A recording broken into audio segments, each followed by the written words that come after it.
하나님 우리 아버지 감사합니다. 오늘 수요 예배에 나왔습니다. 하나님 말씀 듣고 기도하고 찬양할 때 우리의 영혼이 새 힘을 얻게 하여 주시고 하나님의 말씀을 통하여 우리를 향한 하나님의 뜻을 깨달아 순종하며 결단하는 귀한 예배 되게 하옵소서. 감사합니다. 예수님의 이름으로 기도하옵나이다.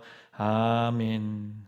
하나님 오늘 우리에게 주시는 말씀은 데살로니가전서 5장 1절에서 15절까지의 말씀, 데살로니가전서 5장 1절에서 15절까지의 말씀 우리 교독하겠습니다. 한 구절 한 구절 우리 같이 교독합시다. 형제들아, 때와 시기에 관하여는 너희에게 쓸 것이 없음은 주의 날이 밤에 도둑같이 이룰 줄을 너희 자신이 자세히 알기 때문이라. 그들이 평안하다 안전하다 할 그때에 임신한 여자에게 해산의 고통이 이름과 같이 멸망이 갑자기 그들에게 이르리니 결코 피하지 못하리라. 형제들아, 너희는 어둠에 있지 아니하매 그날이 도둑같이 너희에게 임하지 못하리니 너희는 다 빛의 아들이요 낮의 아들이라. 우리가 밤이나 어둠에 속하지 아니하나니 그러므로 우리는 다른 이들과 같이 자지 말고 오직 깨어 정신을 차릴지라. 자는 자들은 밤에 자고 취하는 자들은 밤에 취하되 우리는 낮에 속하였으니 정신을 차리고 믿음과 사랑의 호심경을 붙이고 구원의 소망의 투구를 쓰자. 하나님이 우리를 세우심은 노하심에 이르게 하심이 아니요 오직 우리 주 예수 그리스도로 말미암아 구원을 받게 하심이라. 예수께서 우리를 위하여 죽으사 우리로 하여금 깨어있든지 자든지 자기와 함께 살게 하려 하셨느니라. 그러므로 피차 권면하고 서로 덕을 세우기를 너희가 하는 것 같이 하라. 형제들아, 우리가 너희에게 구하노니 너희 가운데서 수고하고 주 안에서 너희를 다스리며 권하는 자들을 너희가 알고 그들의 역사로 말미암아 사랑 안에서 가장 귀히 여기며 너희끼리 화목하라. 또 형제들아, 너희를 권면하노니 게으른 자들을 권계하며 마음이 약한 자들을 격려하고 힘이 없는 자들을 붙들어주며 모든 사람에게 오래 참을. 함께 읽습니다. 삼가 누가 누구에게든지 악으로 악을 갚지 말게 하고 서로 대하든지 모든 사람을 대하든지 항상 선을 따르라. 아멘. 하나님의 은혜와 기도의 응답이 있는 예배 되기를 예수님의 이름으로 축복합니다. 오늘 영상으로 이렇게 설교를 하게 되어서 참 오랜만인데 여러분들 그럼에도 함께 마음을 나누고 하나님의 마음을 깨닫고 또 은혜 받는 귀한 시간 되기를 바랍니다. 계속해서 우리가 데살로니가 전서를 이제 5장에 들어왔습니다. 이 5장에 들어서 재림과 종말에 대한 이야기들을 하면서 구체적으로 우리가 어떤 마음의 자세를 가지고 개인적으로 살아야 되는가, 그리고 또 더 나아가서는 교회 안에서는 또 어떤 마음의 자세로 또 이 종말의 시간들을 우리가 잘 살아가야 되는가를 오늘 본문에서 설명하고 있습니다. 그런데 여러분 특별히 데살로니가 교회는 사도 바울의 얼마 만의 기간의 전도를 통해서 세워진 교회라고 했습니까? 얼마 기간 동안? 3주. 대답하셨죠? 3주라는 짧은 시간 안에 세워진 교회가 이 데살로니가 교회입니다. 근데 여러분 중요한 건 뭐냐면 이 데살로니가 성도들이 종말에 대해서 너무 잘 알고 있었던 것 같습니다. 여러분 우리 1절 2절 말씀을 같이 한번 읽어보겠습니다. 시작. 형제들아, 때와 시기에 관하여는 너희에게 쓸 것이 없음은 주의 날이 밤에 도둑같이 이룰 줄을 너희 자신이 자세히 알기 때문이라. 그러니까 여러분 이 데살로니가 성도들은 너무 잘 알았다는 겁니다. 종말의 때 어떤 일이 벌어질 것인가를 알았다는 거죠.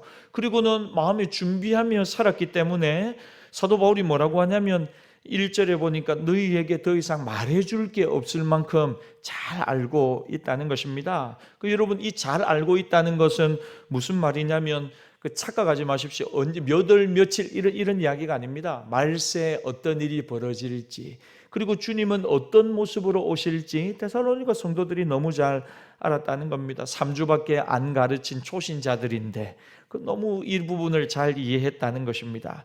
사도 바울이 데살로니가 성도들에게 말세에 어떤 일이 일어날 것이다 가르쳐줬다는 것입니다. 그래서 핵심적인 건 뭐냐면 3절입니다. 우리 3절 말씀 같이 읽습니다. 시작.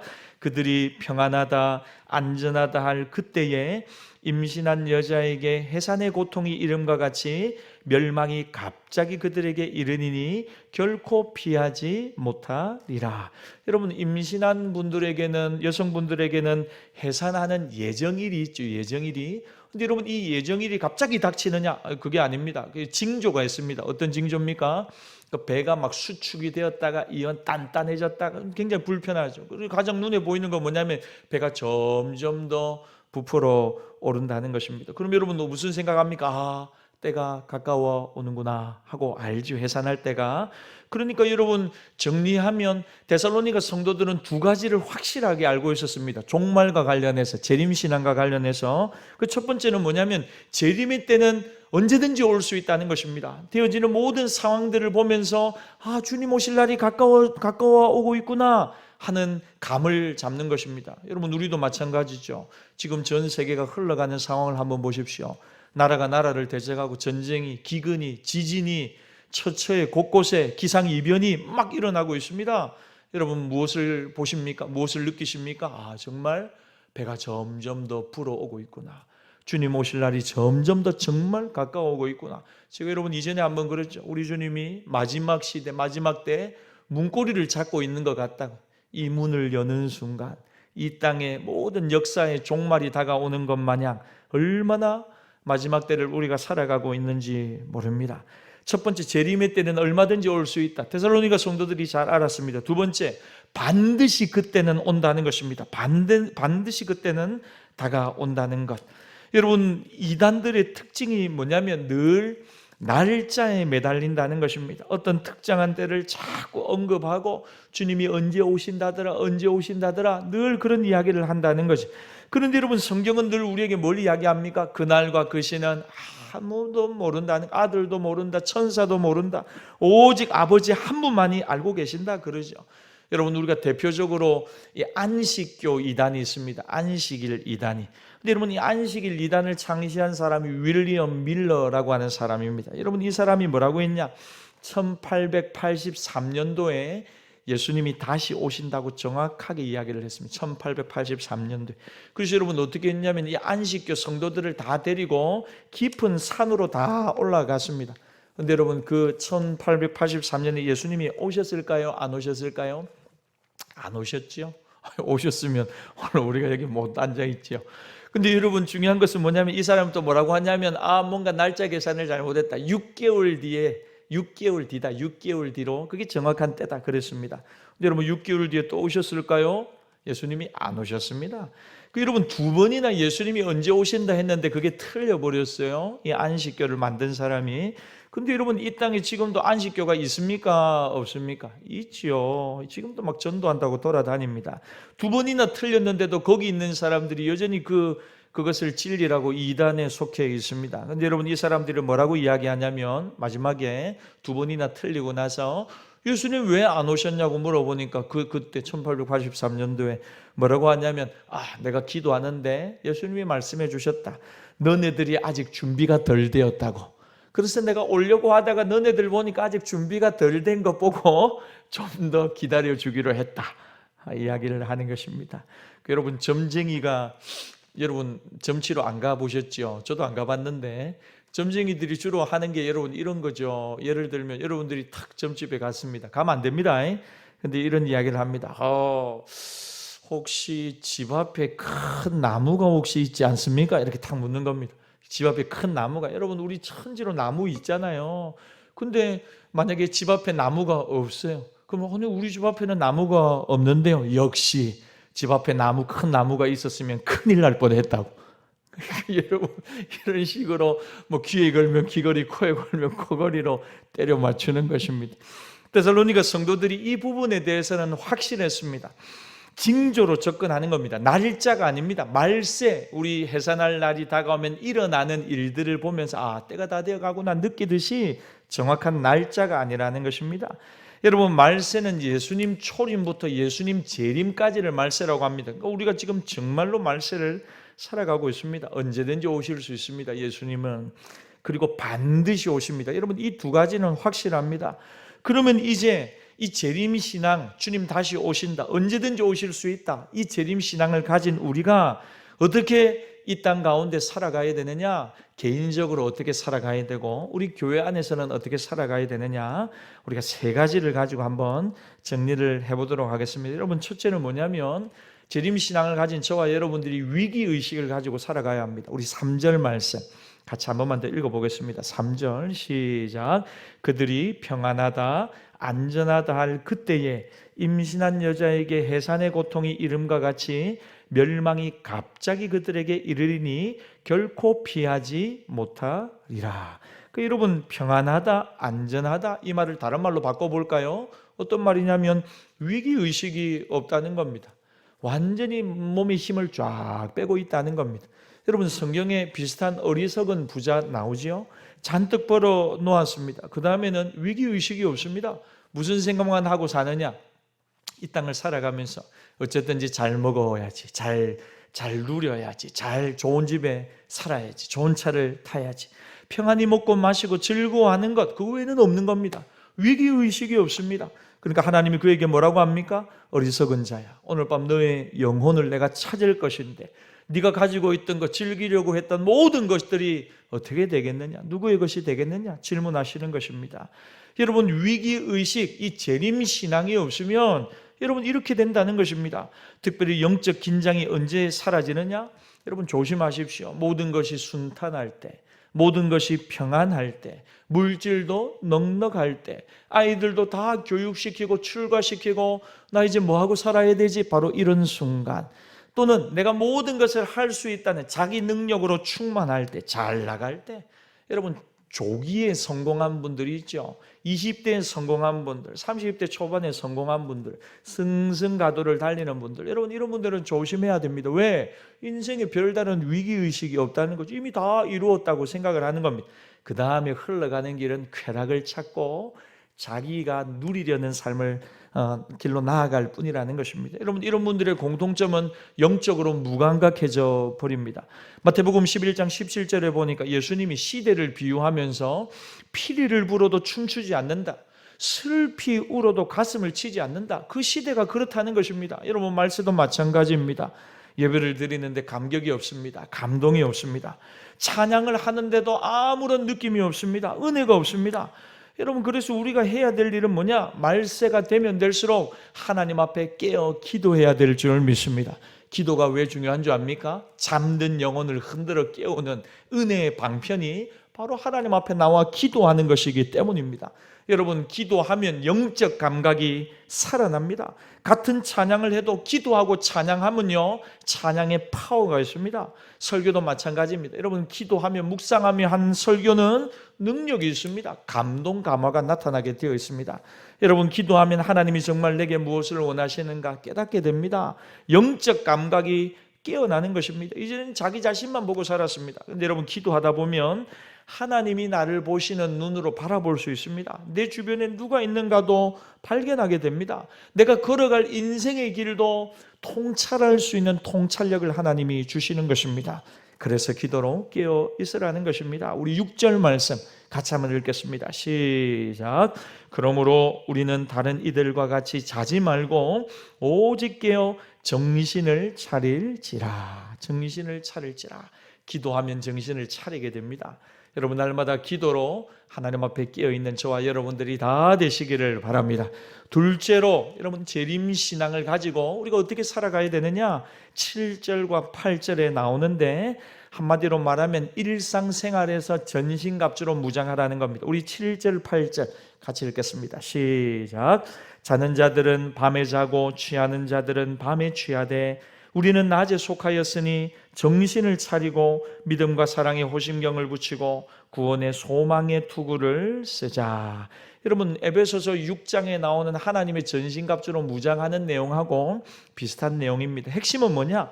말세를 살아가면서 일상생활을 통해서도 늘 영적 무장을 잊어버리지 말라는 것입니다.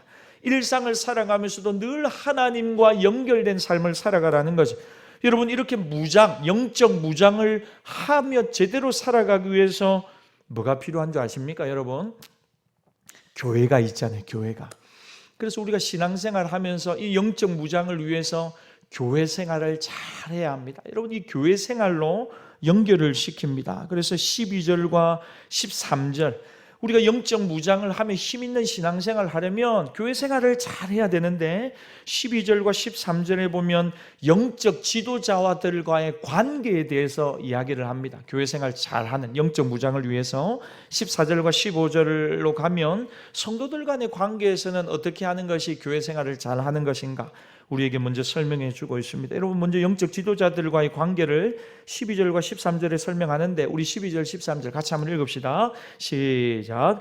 형제들아, 우리가 너희에게 구하노니 너희 가운데서 수고하고 주 안에서 너희를 다스리며 권하는 자들을 너희가 알고 그들의 역사로 말미암아 사랑 안에서 가장 귀히 여기며 너희끼리 화목하라. 그러니까 여러분, 영적 지도자와의 관계를 잘 맺는 것, 신앙생활, 교회생활 하는 데서 중요한데 12절을 눈으로 보세요. 수고하고, 세 가지를 한답니다. 수고하고, 다스리고, 권면한다. 영적 지도자들이 우리 성도들에게, 여러분, 이 영적 지도자들이 수고하는 것을 알아주라.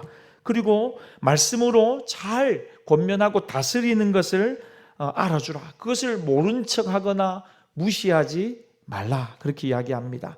가치를 인정해주고 귀하게 여겨주고 더 나아가면 여러분 존경해주라, 그렇게 이야기를 합니다. 저는 여러분들이 관계가 행복해야 교회 생활이 행복하다고 믿습니다. 여러분, 교육자들과의 관계 속에서 또 여러분들이 교회 생활 하는 데 있어서 불편함이 없었으면 좋겠습니다. 여러분들의 마음을 활짝 여시고 또 교육자들을 위해서 기도해 주실 때 좋은 관계를 맺고 또 정말 힘 있는 신앙생활을 하게 될 줄 믿습니다. 두 번째는 뭐냐면 이제는 성도들 간의 관계를 이야기합니다. 영적 무장을 이야기하는데 이 관계를 회복하는 것이 중요하다는 것입니다. 교회 안에서. 근데 이제는 우리 성도들 간의 관계를 어떻게 회복할 것인가, 어떻게 화목할 수 있느냐에 대해서 세 가지를 또 이야기를 합니다. 여러분, 세 가지. 세 번째 내용인데 그게 뭐냐면 너희들끼리 화목하라, 그렇게 이야기합니다. 우리 13절 말씀을 눈으로 보십시오. 사랑 안에서 가장 귀히 여기고 너희들끼리는 화목하라. 여러분, 화목하라, 이게 어떻게 보면 여러분 교역자를, 영적 지도자를 도와주는 일, 그게 뭐냐면 너희들끼리는 화목하라. 여러분, 이게 교회 생활에서 중요한 일이라는 것입니다. 여러분, 화목하면, 성도들이 화목하면 사실은 이제 영적 지도자들의 마음은 편하죠.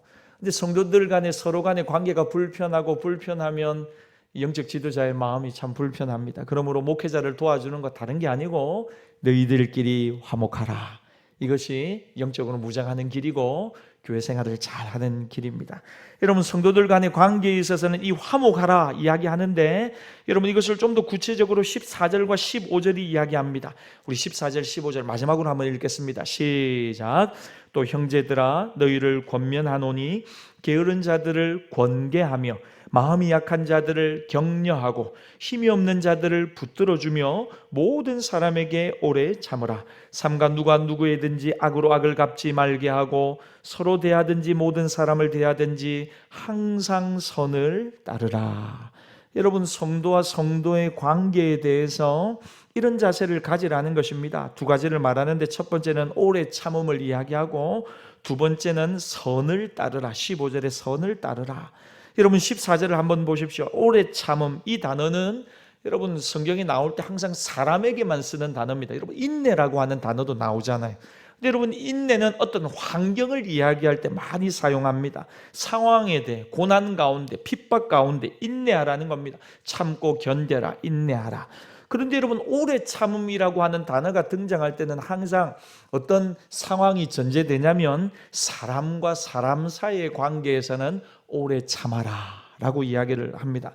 여러분, 사람을 견디는 것이 오래 참음입니다. 여러분, 우리가 때때로 일보다 사람을 견디는 것이 더 힘들 때가 있습니다. 일은 별로 안 힘든데, 직장생활도 그렇죠. 많은 분들이 하는 말씀 들어보면 목사님, 일은 별로 힘들지 않은데 참 어려운 상사가 있습니다. 직장 동료가 참 어렵습니다. 이런 이야기를 하는 분들이 있습니다. 그래서 고린도전서 13장에도 사랑에 대해 말하면서 가장 먼저 사랑은 뭡니까? 오래 참고, 사랑은 오래 참고 이야기를 합니다. 사람을 견디는 힘, 그게 사랑입니다.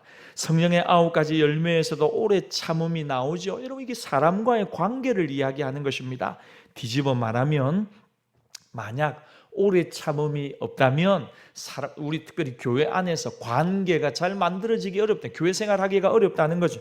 여러분, 저는 여러분들이 열린 교회에서 신앙생활도 잘하고 여러 사람들과의 관계에서도 행복하기를 바랍니다. 그러기 위해서 첫 번째 기억하십시오. 오래 참음이 필요하다는 것. 만약 오래 참음이 없다면 사역의 현장에 쉬 뛰어들지 말라는 것입니다. 왜? 사람을 오래 참는 마음 없이 자세 없이 사역에 뛰어든다면 상처 입을 수밖에 없다는 것입니다. 다른 사람에게 상처를 줄 수밖에 없다는 것입니다. 제가 얼마 전에 우리 찬양팀 수습 교육을 하면서 2주 동안 제가 이런 말씀을 계속해서 드렸습니다. 반주를 하고 노래를 하고 찬양 사역을 하는 것, 그거 하면 됩니다. 또 달란트 있는 분들이 섬기시니까 불편함이 없습니다. 근데 중요한 건 뭐냐면 우리 열린교회 찬양팀 멤버들이 제가 보니까 카톡방에 들어있는 분들만 따지면 우리 방송팀 포함해서 한 30분 가까이 돼요. 굉장히 많죠. 30분 가까이 됩니다. 그런데 이러면 30분 가까이 되는 분들이 서로의 관계가 불편하지 않고 사역적으로 조율하면서 서로가 부족한 부분들을 보완해 주면서 사역에 나가는 것, 이건 보통 일이 아니라는 것입니다. 그러니까 제가 수습교육을 하면서 부탁을 드렸습니다. 찬양을 하고 악기를 연주하고 앞에 서는 것, 그거 할 수 있는 일입니다. 그러나 더 중요한 건 뭐냐면 서로가 하나 되는 것입니다. 서로가 서로에 대해서 오래 참아주는 것입니다. 이 오래 참음이 없으면 사역을 하다가 상처받기 쉽다는 것입니다. 여러분, 사람을 견뎌낼 수 있는 오래 참음이 저와 여러분들에게 필요합니다. 여러분, 하나님 나라에서 정말 잘 쓰임받는 사람은 은사가 탁월한 사람이 아닙니다. 이런 분들은 일은 잘하지만 시간이 지나면 지날수록 사람을 못 견디는 겁니다. 그래서 결국은 튕겨 나가게 되어 있습니다. 오래 참음이 없습니다. 본인도 어렵습니다. 그리고 주변 사람들도 힘들어지게 됩니다. 그런데 가만히 보면요, 교회 안에서도 사람을 잘 견뎌내시는 분들이 있습니다. 목사님 괜찮습니다. 이런 분들도 계시지만 이런 분들도 계시지 않겠습니까? 일은 좀 부족하게 한다 하더라도 사람을 잘 견디고 나중에는 이분으로 인해서 그 관계가 참 좋아집니다. 그 공동체가, 섬기는 사역이. 여러분, 이런 분들은 시간이 지나면요 분명히 풍성한 열매를 맺게 되어 있습니다. 그래서 여러분, 우리가 신앙생활, 교회생활 잘하기 위해서 우리에게 정말 필요한 것, 오래 참음입니다. 그래서 여러분, 우리 교회 새가족분들이 이렇게 많이 오시잖아요. 새가족분들이 오셔가지고 은사가 많은 분들이 오세요. 또 기도를 많이 하는 분들도 오세요.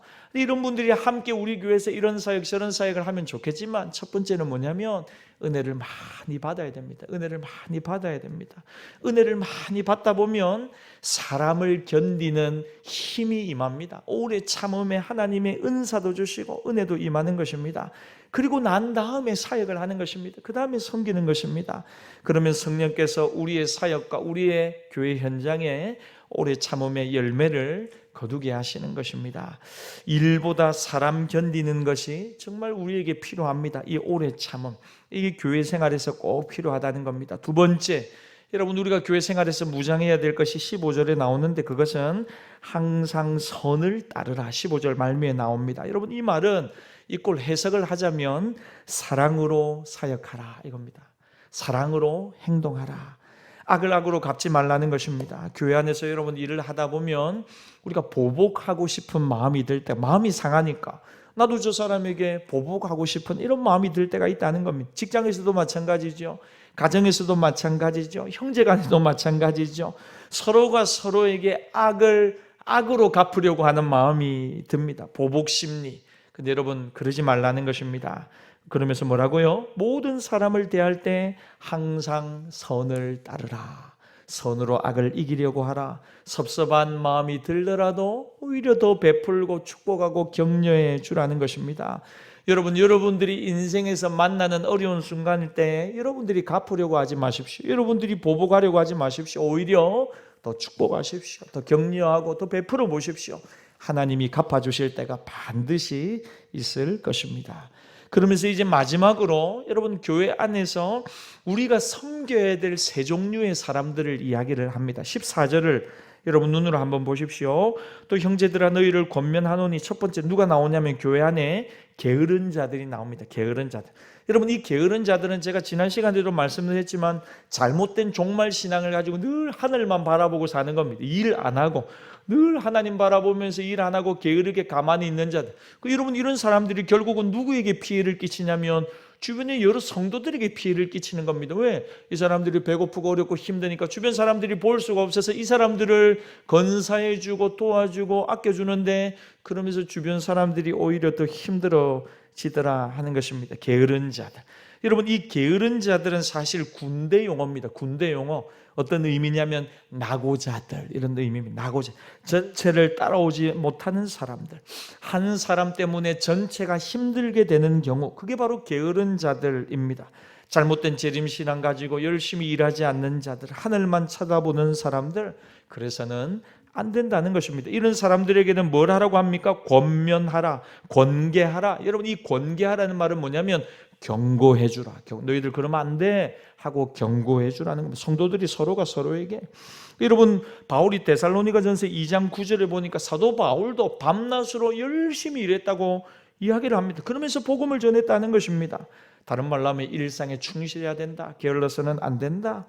이런 사람들, 정신을 못 차리는 이런 사람들을 경고해 주라는 겁니다. 그런데 여러분, 데살로니가 후서 3장 6절에 가면 이런 게으른 사람들을 향해 뭐라고 하냐면, 이제는 바울이 한층 더 진보해서 너희들 이런 사람들과는 관계를 끊어라, 이런 사람들을 너희들 떠나라, 여러분, 이런 표현까지 하고 있습니다. 두 번째는 교회 안에 마음이 약한 사람들이 있다고 이야기합니다. 14절 중반에. 여러분, 이런 분들은 하나님께 받은 그릇보다 자기 자신을 늘 작게 생각합니다. 의기소침해 있습니다. 말끝마다 못하겠다, 힘들다, 이런 분들이 있습니다. 이런 사람들을 향해서는 성도들이 어떻게 주라고 하느냐? 오늘 14절에 보니까 격려해 주라, 격려해 주라. 혼자 있게 내버려둬서는 안 되고 서로가 서로를 향해서 계속해서 격려해 주라는 겁니다. 오늘 너무 찬양을 잘했다, 오늘 반주도 너무 좋았다고, 교회 안에서 이런 사역을 하는 거 너무 귀하다고, 집사님이 장로님이 계시기 때문에 참 교회가 밝아지고 있다고 자꾸만 격려해 주라는 것입니다. 이전에 우리 특별 찬양할 때 보면 늘 찬양 잘 하시잖아요. 그리고 또 율동을 하시는 우리 권사님도, 우리 집사님들도 계시잖아요. 근데 여러분, 율동하는 일이 또 보통 일이 아니거든요. 다른 사람들의 시선을 받는 거, 그거 좀 쉽지 않잖아요. 근데 여러분, 많은 분들이 우리 권사님을 향해서, 우리 집사님들을 향해서 너무 좋다고, 너무 좋아 보인다고 찬양하며 율동하면, 저는 개인적으로 그렇더라고요. 율동하는 우리 권사님, 우리 집사님을 보면서 마음이 기쁨이 넘쳐요. 그리고 그 율동을 따라하면서 정말 온 몸으로 하나님을 찬양하는 거, 한 달에 한 번이지만 흉내라도 내보는데 힘은 좀 들기는 하지만 얼마나 은혜가 되는지 모릅니다. 여러분, 격려하는 것입니다. 정말 훌륭한 사역, 필요한 사역을 하신다고 주일학교 섬기는 우리 선생님들을 향해 격려하는 것입니다. 남들 보지 않는 곳에서 수고하고 애쓰는 분들에게 가서 격려하고 칭찬해 주시는 것입니다. 그럴 때 어떻게 해요? 여러분, 마음에 움츠려든 마음을 깨고 더 담대하게 그 일을 감당하게 된다는 것입니다. 여러분, 누구나 다 두려움이 있습니다. 다 주저하는 마음이 있거든요. 근데 격려받으면서 어떻게 해요? 그 두려움과 소심함을 깨고 한 걸음 더 전진하게 된다는 거죠. 저는 우리 열린교회 모든 성도들 안에 이런 격려가 가득하기를 바랍니다. 마지막 세 번째로 보면 14절 말미에 우리 성도들 안에 힘이 없는 자도 있습니다. 힘이 없는 자들을 붙들어주며. 근데 여러분, 오늘 본문에 힘이 없는 자는 어떤 의미냐면 믿음이 없는 자를 이야기합니다. 로마서 14장 1절에 보니까 믿음이 연약한 자를 너희가 받되 그의 의견을 비판하지 말라. 여러분, 로마서 14장에 보면 이 제단에 있는 이제 이방 우상 신전에 드려진 음식이 시장에 나왔는데 이거 먹어도 되냐 말아야 되냐 하는 문제를 가지고 막 논란이 있는 것입니다. 그러니까 여러분, 또 어떤 사람들은 날에 대해서 고민하는 사람들도 있습니다. 우리로 말하면 손 없는 날, 뭐 이런 거 있잖아요. 미신, 그런 데 대해서 마음을 쓰고 마음을 빼앗기는 분들이 계시는 거죠. 여러분, 원래는 신앙생활 하는데요, 그런 거 아무런 상관이 없습니다. 사주팔자, 운명, 먹는 거, 마시는 거, 그런 것들하고 우리가 천국 가는 문제는 하나도 상관이 없습니다. 예를 들까요? 여러분들 중에 술, 담배 하면 천국에 갈 수 있습니까? 없습니까? 술, 담배 하면 천국에, 오늘 수요 예배 오시는 분들 정도 되면 뭐 술, 담배 문제야 이미 초월한 분들이죠. 근데 여러분, 술, 담배하고 천국 가는 거하고는 아무런 상관이 없습니다. 어떤 목사님이 그러시대요.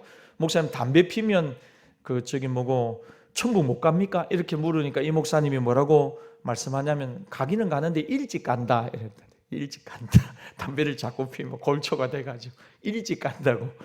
여러분 담배 피는 거하고 구원하고 아무 관계 없습니다. 예수님을 믿지만 미신에 붙들려 살아가는 분들이 있습니다. 여러분 이전에 어떤 분이 교회 나오는데 목사님 우리 집에 와서 달마도 좀 치워달라고. 우리 집에 신주 딴지가 있는데 목사님 이거 제가 손 못 대겠습니다. 무서워서 이거 좀 가져가 주세요. 여러분 손대도 됩니다. 원수 마이가 여러분들한테 손끝 하나 대지 못합니다. 근데 여러분 마음이 약한 겁니다. 마음이 약한 거. 오늘 본문을 빌자면 믿음이 연약한 것입니다. 그래서 부적이나 이런 거 뗄 때도 막 거리낌이 생기고 야 뭔가 해코지를 당하면 어때? 여러분 전혀 그렇지 않습니다. 여러분 아까 말씀드린 술, 담배 문제도 마찬가지입니다. 여러분 술, 담배 문제하고 구원하고 아무 상관이 없습니다. 그러나 여러분 마음껏 하라는 게 아닙니다. 고린도전서 10장 23절에 보면 이런 말씀이 있습니다. 모든 것이 가하나 모든 것에 다 자유가 있다 우리에게. 그러나 여러분 우리의 삶에 두 가지 원칙이 있다는 겁니다. 신앙인들에게는 첫 번째는 뭐냐면 모든 것이 유익한 것이 아니요 이럽니다. 할 수는 있는데 유익함이 없다는 겁니다. 그거 해봐야 별 필요가 없다는 겁니다. 두 번째, 덕이 되는가 하는 것입니다. 내가 이 술, 담배 문제가 여러분 주변 사람들에게 덕이 되겠습니까? 여러분 이 문제를 가지고 우리 주변에 많은 사람들이 시험 들고 상처받고 신앙을 잃어버린다면 그거 하면 안 된다는 것입니다. 그러니까 우리에게 늘 두 가지 잣대가 있습니다. 모든 것이 가합니다. 자유가 있습니다. 예수님이 우리에게 그 자유를 주셨습니다. 구원의 확신을 주셨습니다. 근데 첫 번째는 뭐냐면 유익이 있는가, 영적으로 유익한가. 두 번째는 뭐냐면 덕이 되는가. 여러분 덕은 나의 기준이 아닙니다. 다른 사람에게 유익이 있는가? 이게 덕이라고 말씀드렸습니다. 여러분 이게 가장 중요한 잣대라는 것입니다. 그러니까 여러분 우리 교회 안에 이런 약한 사람들을 어떻게 하라고요? 붙들어 주라는 것입니다. 정리합시다. 게으른 자는 경고하고 마음이 약한 자에게는 계속해서 격려해 주고 힘이 없는 자, 믿음이 연약한 자들은 곁에서 붙들어 주라. 그래서 날마다 신앙의 자유, 예수 그리스도 안에 있는 자유를 누리면서 영적으로 무장된 상태로 살아갈 수 있도록 만들어 주라는 것입니다. 여러분 말씀을 정리하겠습니다. 우리는 정말 종말의 시대를 살아가고 있습니다. 주님 언제 오실지 모릅니다. 정말 주님 오실 날이 가깝습니다. 언제든지 오실 수 있고 주님은 반드시 오실 것입니다. 날마다 하나님 앞에 깨어 기도로 정신을 차리고 교회 생활, 교육자들과의 관계, 또 성도님들과의 관계에서 불편하지 않고 날마다 건강하게 행복하게 신앙생활함으로 말세에도 늘 하나님을 기쁘시게 하는 우리 모두가 되기를 예수님의 이름으로 축복합니다. 우리 주신 말씀을 가지고 이 시간 함께 결단하며 기도하며 나갑시다. 말세를 살아갑니다. 하나님 은혜 베풀어 주시옵소서. 날마다 기도에 깨어있게 하여 주시고 하나님 우리의 교회 생활이 교육자들과의 관계라든지 아니면 성도님들과의 관계가 불편하지 않게 하여 주시고 서로가 서로에게 덕을 세우고 서로가 서로를 격려하고 마음을 붙잡아주고 또 경고하고 때로는 믿음이 연약한 자를 이렇게 세워주는 우리 모두가 되게 하여 주시옵소서. 우리 주신 말씀 가지고 주여 한번 부르짖고 함께 기도하며 나갑시다. 주여 하나님 아버지 감사합니다. 귀한 말씀 주시니 감사합니다. 주님 주신 말씀 붙들고 말세 때에도 근신하며 깨어있게 하여 주시옵소서. 하나님 영광 돌리는 믿음의 공동체 되게 하옵소서. 교육자들과의 관계가 불편하지 않게 하시고 성도님들과의 관계가 불편하지 않게 하여 주시고 하나님 아버지 마음이 연약한 자들을 붙잡아 주게 하여 주시고 게으른 자들은 경계하게 하여 주시고 믿음이 연약한 자들을 일으켜주는 우리 모든 성도들 되게 하옵소서. 행복한 교회 생활이 되게 하옵소서. 행복한 신앙생활이 되게 하옵소서. 말세 믿음의 열정을 잃어버리지 말게 하여 주시고 주님 오실 날이 가깝다는 믿음의 확신을 가지고 더 근신하며 깨어있는 우리 모두가 되게 하옵소서. 하나님 아버지 참으로 감사합니다. 말씀을 통하여 말세해 주시는 하나님의 음성을 듣게 하시니 감사합니다. 날마다 기도 가운데 깨어있게 하여 주시옵소서. 평안하다, 안전하다, 잠들어 있는 이들이 아무도 없게 하여 주시고 날마다 위기의식을 가지며 날마다 하나님 말씀 앞에 기도의 자리에서 깨어나 주신 사명 잘 감당하는 주의 종들 되게 하옵소서. 특별히 하나님, 우리 열린 교회에서 함께 교회 생활, 신앙생활 하는 분들 관계에 어려움이 없게 하여 주시옵소서. 교육자들과의 관계에도 편안하게 하여 주시고, 성도님들과의 관계에서도 모든 담들이 다 허물어지게 하여 주시고, 서로가 서로를 위로하고 격려하고 바로 세워주고 사랑을 고백하는 행복한 교회 공동체가 되도록 주님 은혜를 더하여 주시옵소서. 원수 마귀가 이런저런 방법으로 우리를 시험 들게 하고 넘어뜨리려고 하지만 말세임을 깨닫고 근신하며 깨어서 원수 마귀의 모든 공격을 막아서게 하여 주시고, 날마다 영적으로 승리하는 우리 열린교회 공동체가 꼭 되게 하여 주시옵소서. 지금은 우리 주 예수 그리스도의 은혜와 독생자를 주신 아버지 하나님의 변함없는 사랑과 성령님의 감동 감화 위로 권고하시는 은총이 말세의 때를 살아가며 더욱 근신하며 깨어 하나님께 영광 돌리고 온 성도들과 하나 되고 화목되기를 결단하는 사랑하는 모든 주의 백성들의 심령 위에 악길 위에 우리 열린 교회 위에 지금부터 영원토록 함께 있을지어다. 아멘.